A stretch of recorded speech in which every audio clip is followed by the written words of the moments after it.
चलो आ जाओ, उतना ही आसान क्या है दूसर का। चलो ध्यान देना रे बच्चा, बाबू लोग हम लोग पढ़ रहे हैं कई चर वाला रैखिक समीकरण। इसमें कितने चर राशि होगा?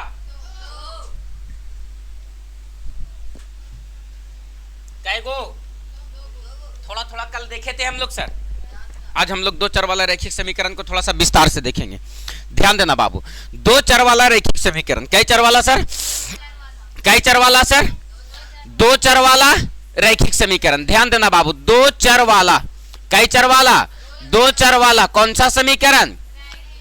रैखिक समीकरण। हम कल बताए थे बाबू कि दो चर वाला रैखिक समीकरण जो होता है उसका कुछ ना कुछ रूप होता है। क्या बताए थे? कुछ ना कुछ रूप होता है।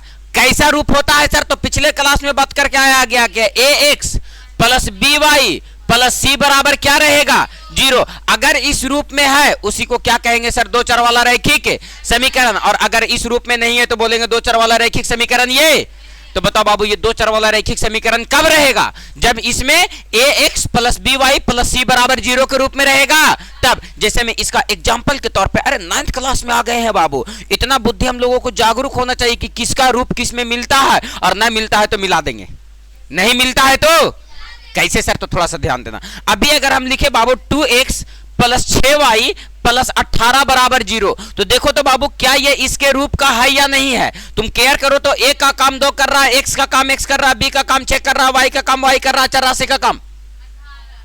क्लियर है? क्लियर है? क्लियर है? जैसे ऐसे लिख दिया जाए सर 5x माइनस का 9y प्लस का 12, क्या ये भी इस रूप में है सर? तो कहेंगे यस सर। नहीं है तो आ जाएगा। कैसे आ जाएगा सर? तो देखो तो कितना हो जाएगा, 5x माइनस का 9y और प्लस का 12 इधर आएगा तो माइनस का 12 बराबर का 0। तो कल पिछले क्लास में 1 नंबर क्वेश्चन में तुम लोगों से क्वेश्चन यही था कि a का मान बताओ कितना हो जाएगा बाबू? तो 5। b का मान बताओ कितना हो जाएगा बाबू? माइनस का 9। और c का मान बताओ कितना हो जाएगा बाबू? माइनस का 12। बोलो हो जाएगा? इसमें बताओ बाबू, इसमें a का मान कितना हो जाएगा? 2। b का मान कितना हो जाएगा? 6। और c का मान कितना हो जाएगा? 18। बोलो यस या नो सर? तो देखो तो a b c x और y है, बोलो है या नहीं है सर? जैसे में थोड़ा सा तुम केयर करना बाबू, अगर कोई दो चर वाला रैखिक समीकरण अगर इस रूप में ना रहे तो हम लोग इस रूप में बना लेंगे। जैसे फॉर एग्जांपल तुम्हारे सामने कोई लिख दे बाबू, क्या लिख दे? तो ऐसे लिख दे, कहे बाबू कि यहां पर लिखा गया 2x बराबर का 5, और अब कहे बाबू कि क्या ये वाला समीकरण इस रूप में है? केवल और केवल क्या दिख रहा है? x। y वाला दिख रहा है? नहीं। तब हम लोग क्या करेंगे सर? तो 2x के जगह पर क्या देंगे? 2x या तो इसमें जोड़ देंगे या तो इसमें घटा देंगे। कितना सर? तो 0 इंटू वाई, 0 इंटू और बराबर में क्या रहेगा? 5। अब प्लस 5 को इधर लेकर के चले आओ तो क्या हो जाएगा? 2x प्लस का 0 इंटू वाई प्लस 5 इधर आ जाएगा माइनस का 5 बराबर का। बताओ बाबू, a का मान कितना? b का मान कितना? 0। और c का मान कितना? बोलो पहचान में आ गया? अरे बोलो बाबू, पहचान में आ गया? अगर तुम्हारे सामने कोई लिख दे बाबू खाली कि x बराबर 9/2, क्या बाबू ये समीकरण इस रूप में है? नहीं है। तब क्या करना पड़ेगा सर? तो इस समीकरण को इस रूप में लाना पड़ेगा। क्या करना पड़ेगा? इस समीकरण को इस रूप में क्या करना पड़ेगा? लाना पड़ेगा। तो लाओ बाबू, तो x के जगह यहाँ पर तो x है सर, या तो 0 इंटू वाई जोड़ दीजिए या तो 0 इंटू वाई घटा दीजिए, और बराबर में कितना है? 9/2। एक काम करो ना बाबू, x के जगह पर x, 2 इधर भागा में इधर आ जाएगा तो, अरे बोलो ना जी, 2 इधर भागा में इधर आ जाएगा तो क्या हो जाएगा? 2x और माइनस 0 इंटू वाई में गुना करेंगे तो ये 0 इंटू वाई, यानी सर ये 0 इंटू वाई, 0 इंटू वाई रहेगा, 2 0 0 और बराबर में क्या बच गया? 9। प्लस 9 इधर आ जाएगा तो क्या हो जाएगा? 2x 0 इंटू वाई प्लस 9 इधर आ जाएगा तो माइनस का 9। अब खुद से बताओ, a का मान कितना हो गया? 2। b का मान कितना हो गया? 0। 0 को या तो माइनस में लिखो या तो प्लस में, 0 हमेशा क्या रहेगा? 0। अब बताओ, और c का मान कितना हो गया बाबू? अरे बोलो ना जी, कोनो दिक्कत है? दूसरा नंबर क्वेश्चन खोल करके तुम लोग देखो किताब में कि क्या सर सब के सब इसी रूप में लाने का है क्या? देख लो एक मरतबा खोल के कि सर दूसरा नंबर क्वेश्चन की क्या सब के सब इसी रूप में लाने का है क्या सर? देख लो एक मरतबा ध्यान से, क्या सब इसी रूप में लाने का है सर? अरे बोलो ना जी। जैसे आपके सामने कोई इक्वेशन लिख दिया बाबू, ऐसा लिख देगा 5y, कितना y, 5y बराबर 6, और आपसे पूछेगा बाबू कि क्या बाबू ये दो चर वाला रैखिक समीकरण के सामान्य रूप में है, तो कहेंगे नहीं है सर। इसमें कौन गायब है? कौन वाला? तो या तो 0 इंटू एक्स इसमें जोड़ देंगे, या तो 0 इंटू एक्स इसमें क्या करेंगे, घटा देंगे। तो इसमें लिख देते हैं सर 0 इंटू एक्स, और प्लस का 5y है तो प्लस का 5y, और बराबर का क्या रहेगा 6, प्लस का 6 इधर आएगा तो माइनस का 6, तो 0 इंटू एक्स प्लस का 5y, और प्लस 6 बराबर के इधर आएगा माइनस 6, बराबर का क्या हो जाएगा 0। अब बताओ बाबू इसमें a का मान कितना 0, b का मान कितना 5, और c का मान कितना -6। अरे बोलो ना जी, कोई दिक्कत है? बताओ कि सर दूसरा का नंबर क्वेश्चन में एक को क्वेश्चन नहीं छूटेगा। देख लो एक मर्तबा और बोलो कि दूसरा नंबर क्वेश्चन में एक क्वेश्चन भी नहीं छूटेगा। जैसे पहला में एक को नहीं छूटा था, ABC का मान लिखना था सर, सबका लिखा गया होगा, उसी तरह से दूसरा का वाला भी नहीं छूटना है, सबके दो चर वाला रैखिक समीकरण के सामान्य रूप में लिखना है। बोलो लिखा जाएगा? बताओ इसी तरह से ना समीकरण दिया गया है, जो केरो में x वाला ना है तो केरो में y वाला ना है तो केरो में महावीरवा वाला ना है, x वाला y वाला और महावीरवा वाला। अरे है रे, x वाला y वाला और महावीरवा वाला।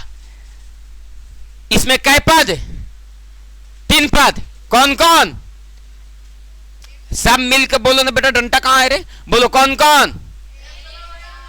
और y वाला और यस, फिर से बोलो x वाला और यस। एरा में महावीरवा वाला कौन है 5, x वाला कौन है 2, y वाला कौन है 0, महावीरवा वाला कौन है। खत्म बात, खत्म बात। 2 नंबर क्वेश्चन में और कोई क्वेश्चन में डॉट है बाबू तो तुम लोग हमसे पूछ सकते हो कि यस सर दूसरा नंबर क्वेश्चन में फलानवा क्वेश्चन में डॉट रह गया सर। मेरे हिसाब से तो सर सब डाउट क्लियर हो गया तुम लोगों का। बताओ कि सर बन पाएगा? बोलो यस या नो बाबू? अरे बोलो ना बाबू, यस या नो सर। अब बात रही किसका बाबू? किसका? किसका? 3 का। अगर हम सब एक टोनी जहड़ बढ़ा रहे होने की सर पानी आ जीतो, आंधी आ जीतो, नानी आ जीतो, ममानी आ जीतो, कुछ ना है तो जब तक हम ना भी करवो कहवो। पूछो कैसे? पूछो कैसे? क्योंकि अगले दिन इसको समाप्त करना है। ए सर इधर तो एक के बाद एक बज्जड़ गिरेले हैं आप, एक के बाद एक बज्जड़ गिरेले हैं। हर तीसरा दिन एक चैप्टर समाप्त, हर तीसरा दिन एक चैप्टर समाप्त। क्लास 9th का और क्लास 10th का सिलेबस 31 है। अगर ईमानदारी और मेहनत से अगर टीचर और स्टूडेंट दोनों तालमेल बैठा के पढ़ लिया ना तो 3 महीना में सब समाप्त। लेकिन नहीं, हिया तो हमने भैंस नियन कौड़ी करेंगे, ऐसे पागुर पागुर करेंगे और पागुर पागुर करते आएंगे और पागुर पागुर करते जाएंगे। बाबू बहुत तनी सुन पढ़ना है, इतना तनी सुन पढ़ना है कि तुम उसको 3 महीना में 3.5 महीना में क्लियर कर सकते हो। लेकिन पेट भात भी तो कोई चीज होता है, साल भर क्या भैंस चराएंगे फिर हम लोग? सब मास्टर ऑर्डर ऑर्डर लीडर करते चल रहे हैं। काला तो लाइकन के सिलेबस पूरा कर दिया, पढ़ाई लिखाई से कोई वास्ता नहीं है, तो फिलहाल क्या करें? तो भैंस चरा रहे हैं, है ना? नहीं, ध्यान देना। कै नंबर क्वेश्चन? एक बात बताओ तुम लोग, ये क्या लिखा गया है? ax प्लस का by प्लस का c बराबर, बताओ ये क्या लिखा गया है? दो चर वाला रैखिक समीकरण का सामान्य रूप। अरे बाबू एक रैखिक बहुपद पढ़ रहे थे, ax प्लस का b, एक द्विघात बहुपद पढ़ रहे थे, ax स्क्वायर प्लस का bx प्लस का c, एक त्रिघात बहुपद पढ़ रहे थे, ax क्यू प्लस का bx स्क्वायर प्लस का cx प्लस का। याद आ रहा ना? याद आ रहा ना? तो ये सब का रूप देखने के बाद पता चलना चाहिए ये एक घातीय है, ये द्विघातीय है और ये त्रिघातीय है। इसको देखने के बाद पता चलना चाहिए कि कै घात वाला है? एक घात वाला नहीं, 2 चर वाला है सर। कै चर वाला है? कै चर वाला है? और इस 2 चर वाला में कितने पद? 3 पद। कौन कौन? x वाला, y वाला और महावीरवा वाला, है नहीं? कैसन बोले में शर्मा जा रही हो महावीरवा वाला। और जो डीजेया पर गानवा बजाए जखनी महावीरवा वाला तखनी नहीं शर्म लगे? कितना बढ़िया होती खड़ा होकर के भाई भी, भौजाई भी, माई भी, बाप भी, चाचा भी, चाची भी, दादा भी, दादी भी, सब मिल करके और गाना का आनंद लेते रहना है ना। है अब अभी बोले में शर्म लग रहा है। इसीलिए तुम लोगों को एक बात इस बात से सीख लो कि गलतियां हमेशा भीड़ करवाती है, अकेले में इंसान जागा हुआ रहता है। क्या बोले? गलतियां हमेशा भीड़ करवाती है, इंसान हमेशा अकेले में क्या रहता है? जागा हुआ रहता है। एक एग्जाम्पल के माध्यम से समझो। रास्ते में 20 आदमी जाते जाओ और 20 खाली कह दे कि ए वो घर को तोड़ देना है, तो कैसन शब्द होता है? ए जियो मजा आ गया, है ना? और किसी चीज को धक्का देके गिरा देता है, भीड़ करवा दिया ना सर। एक मर्तबा आदमी नहीं सोचता है कि क्या गलत है और क्या। लेकिन अकेले तुम रास्ते से जाते रहो और कोई कहे कि बाबू उसको धक्का दे करके गिरा के और भाग जाओ, तो कर लोगे तुम ऐसा? मन में 5 बार सवाल उठता हो, बप्पा पकड़ा जुए तब, कोई देख लेते तब, गलत हो जाएगा तब। लेकिन 20 को के साथ रहते हो तक नहीं तुम सोचते हो कि क्या गलत होगा सर और क्या सही नहीं। जो भीड़ कर रहा होता है वो काम तुम भी कर दिए होते हैं। बोले यस या नो सर? तो इसलिए हमेशा आदमी अकेला में क्या होता है? जागा हुआ होता है। क्या होता है? जागा। ऐसे समझो, अकेला का अकेलापन समझो। हम तुमको समझाते हैं। जब कभी अकेले में आदमी बैठा हुआ रहता है या अकेले सुनसान रास्ता में जब कभी चल रहा होता है, तो देखो तरह तरह का उसके मन में सोच आएगा, डरेगा, भय लगेगा, तरह तरह का बात होगा नहीं। लेकिन सबसे ट्विस्ट के बात कि एक अकेला आदमी एकदम सुनसान रास्ता में दूर दूर तक उसको कोई ना देखे, और जब वो रास्ता में चलते रहता है तो एकदम निठल्ला नियन चलेगा, कोई किसी का परवाह नहीं करेगा, एकदम ऐसे कभी ढेला मारेगा, कभी बोतल रहेगा ओकरा मारेगा, कभी ढेला लोकते जाएगा या कुछ मिल जाएगा, जैसे तैसे चलेगा सर। और जैसे दिख जाएगा एगो आदमी आ रहा है सामने, तैसे एकदम सतर्क हो जाएगा, बढ़िया से चले लगेगा। यस या नो सर? जैसे अकेले रूम में एक आईना लगा हुआ रहे, है ना, और उस कमरे में कोई ना रहे, तुम अकेले रहो। अब ब्रश करेला कोई दे दे, तो कैसे कर करके ब्रश करते हो? करते हो ना? कभी देख के हंसना है, कभी अलग अलग का एक्टिविटी करना है सर अकेले में। लेकिन कोई साथ रहे तो क्या तुम वैसा ही करते हो? आदमी आनंद हमेशा अकेले में लेता है, किसी के साथी संगति में खुश जितना तुम अकेले में रह पाते हो उतना तुम साथी संगति में नहीं। बोलो बात सही है कि गलत है सर? सही है ना? कि देखो अकेले में आईने के सामने आदमी रहता है तो अलग अलग एक्टिविटी करके देखता है कि ना। कपड़ा पहन लिया तो तनिस ने ऐसे करके देखेगा, तो तनिस ने ऐसे करके देखेगा, है ना? देखता है कि नहीं? तो आदमी आनंद हमेशा अकेले में लेता है। बात समझ में आया? और गलतियां हमेशा भीड़ करवाती है, तुमसे अकेले कभी गलती नहीं हो सकता है सर। और भीड़ तुमको सोचने और समझने की बुद्धि छीन लेता है। अकेला रहोगे तो तुम्हारा सब कुछ अपना दिमाग से अपने सोचोगे, अपने समझोगे, अपने करोगे। बोलो यस या नो सर? बोलो बात सही है कि गलत है? सही है सर, है ना? तो ध्यान रखना है सर कि सर थोड़ा सा मेहनत करना है, पढ़ाई लिखाई करना है, अकेलापन थोड़ा सा समय देना है। अकेले में बैठ के, एकांत में बैठ के स्टडी करने का दिमाग ज्यादा काम करता है। ये नहीं कि 4 गो मम्मी पापा हुए बैठ रहे तो हुए घोचिया के 1 घंटा कॉपी किताब लेके हाँ गे मम्मी नहीं गे मम्मी कर कर के मार लिख रहे हैं, पढ़ रहे हैं, तो टास्क तो बन जा रहा है, लेकिन क्या ध्यान पूर्वक बन पा रहा है? नहीं बन पाता है। और वही बच्चा मैथ जाकर के 2 महीना बाद, 1 महीना बाद, कुछ दिन बाद वो मैथ को भुला जाएगा बच्चा, क्योंकि सर जिस वक्त तुम उसको ग्रहण कर रहे थे ध्यान पूर्वक नहीं किए, ध्यान पूर्वक नहीं किए। कभी कभी कोई आदमी को सुनते हो या मूवी वूवी में देखते होगे कि आदमी का पुनर्जन्म हो जाता है और उसको पिछल का जन्म के सब बतिया याद हो जाता है। इतने मना बैठे हैं हम लोगों को, एको को नहीं पिछल का जन्म याद आया, लेकिन किसी किसी को मूवी में देखोगे तो याद आ जाएगा, है ना? ऐसा क्यों हो जाता है? देखो आदमी की मृत्यु हमेशा बेहोशी के हालात में होती है। किस हालात में होती है?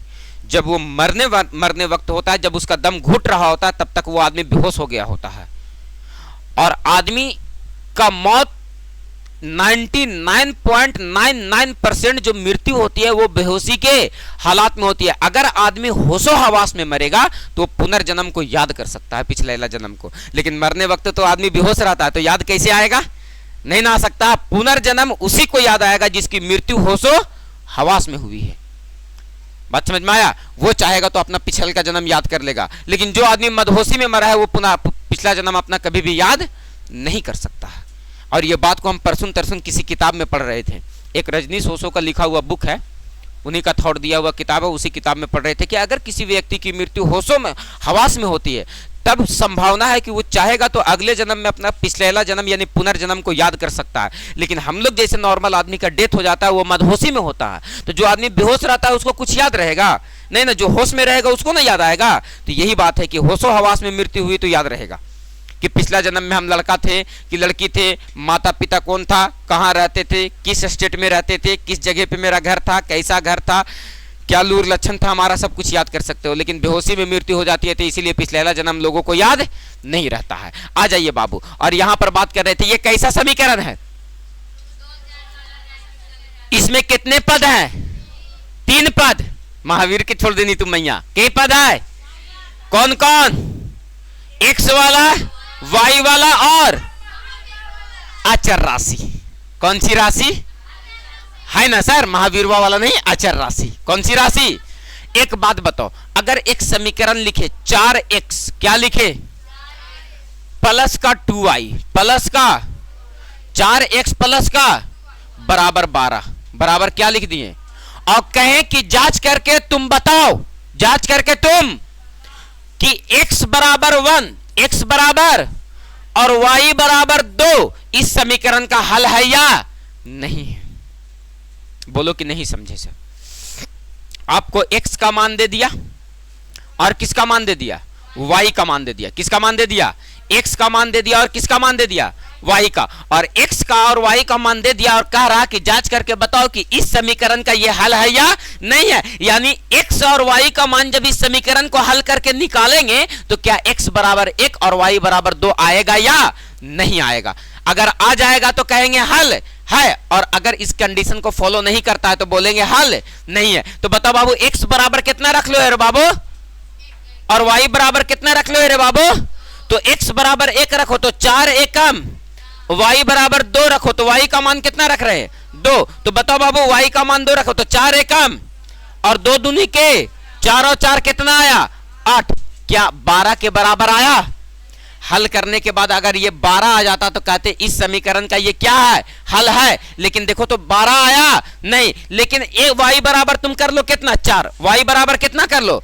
इस समीकरण को अब हल करो बाबू, तो इस समीकरण को तुम हल करोगे तो तुमको रिजल्ट मिलेगा 4 गुने क्या लिखोगे 1 और प्लस 2 गुने क्या लिखोगे 4। y का मान कितना पुट करेंगे, तो बताओ 4 एकम 4 दूनी के 8 और 4 12। देखो इस 12 के बराबर आ गया कि नहीं आ गया, तो कहेंगे इस समीकरण का हल है। और अगर 12 के बराबर नहीं आता है तो बोलेंगे इस समीकरण का हल नहीं है। क्या हम बात को समझा पाए या ऊपर ऊपर निकल गया सर, बोलो बाबू, क्या बात को समझा पाए या ऊपर ऊपर निकल गया सर। बारिश हो रहा रे, मौसम खुल गया कि औसी है, औसी है, पूरा जोर से हवा चल रहा। ओ बताओ क्या बाबू, देखो तो क्वेश्चन नंबर 3 में जो तुम लोगों को क्वेश्चन दिया गया है क्या ऐसा ही दिया गया है कि नहीं, कि जांच करके बताओ, जांच करके बताओ कितना कितना कह रहा है। तो x बराबर 2 और y बराबर 1 निम्नलिखित समीकरण का हल है या नहीं है। और पहला समीकरण लिखा गया है 2x प्लस 3y बराबर 7। कितना लिखा गया है, 2x प्लस 3y बराबर का x बराबर कितना रखने कह रहा, 2 और y बराबर है ना। तो रखो x के जगह यहाँ पर 2 रखो तो 2 रख देंगे सर, और y बराबर कितना रख रहे हैं 1। तो बताओ 2 दूनी के 3 एकम 4 और 3 बराबर आ गया सर, तो कह देंगे हल है, हल है। दूसरा समीकरण भी दिया गया होगा, बताओ तो बाबू दूसरा का समीकरण कितना देला है। दूसरा समीकरण 2x माइनस बराबर कितना है, प्लस 7 बराबर 8 दिया गया है। तो अच्छी बात है ना सर, इसको हल करने के बाद इतना आना चाहिए ना, कितना आना चाहिए, 8 आना चाहिए। हल करो, 2 के जगह पर 2, x का मान कितना रखने कह रहा था 2, माइनस 3 गुने y का मान कितना रखने कह रहा था 1, और प्लस का कितना हल करके ला देना है कितना 8। आ जाएगा तो कहेंगे हल है, और नहीं आएगा तो बोलेंगे हल नहीं है। तो बताओ 2 दूनी के 3 एकम प्लस का 7 और 4 11 माइनस का 3 घटेगा तो 8 आ गया बराबर। तो कहेंगे इस समीकरण का हल है। कितना हल है, तो कहेंगे x बराबर 2 और y बराबर 1 इस समीकरण का क्या है, हल है। क्या बारी बारी से क्या सभी क्वेश्चनों में रख रख के और हल नहीं कर लेंगे, देख लो बाबू, क्या हल कर लेंगे कि देखेंगे बराबर आता है तो कहेंगे हल है, और बराबर नहीं आएगा तो बोलेंगे हल नहीं है। क्या बात में कोई दम है, डाउट रहा बाबू तो बोलो कि सर क्वेश्चन नंबर 3 में और क्वेश्चन नंबर 2 और क्वेश्चन नंबर 3 में कोई डाउट है सर। एक राई के दाने के बराबर भी डाउट है तो कोई पूछ देगा, और डाउट है तो देखो उलट करके क्वेश्चन नंबर 3 भी बनेगा और क्वेश्चन नंबर 4 भी बनेगा, 5 वाला भी नहीं, 4 तक सब एक ही दिन बेटा बना लेगा तो कुछ रह देगा अगले दिन तक। तो बताओ क्वेश्चन नंबर कितना 2, क्वेश्चन नंबर कितना 3 और क्वेश्चन नंबर कितना 4। ये चारों के चारों क्वेश्चन नंबर कितना 2। HW टास्क में 2 भी दिए हैं। अभी बताएं ना 2 चर वाला रैखिक समीकरण के रूप में लिखे तो क्वेश्चन नंबर 2, क्वेश्चन नंबर 3 और क्वेश्चन नंबर 4 बन जाएगा। मुस्कान बन जाएगा बाबू। 10 मिनट बैठोगे और पूरा का पूरा क्वेश्चन बन जाएगा कि नहीं। किताब में हमको हाथ लगाने की जरूरत है बाबू। एक्सरसाइज दर एक्सरसाइज, एक्सरसाइज बाय एक्सरसाइज स्वयं से और अपने से कैलकुलेट करते निकल जाएंगे सर। हम लोग केवल सीखने वाली बात को सीख रहे हैं सर, प्रैक्टिकल अपने करेंगे। बोलो यस या नो सर। सुनो बाबू, 1 मिनट, एडमिशन वाली बच्ची बोलो ठीक है। तो हम तुम लोगों को क्लास छोड़े यहीं पे, छोड़े। यही बोलेला हमरा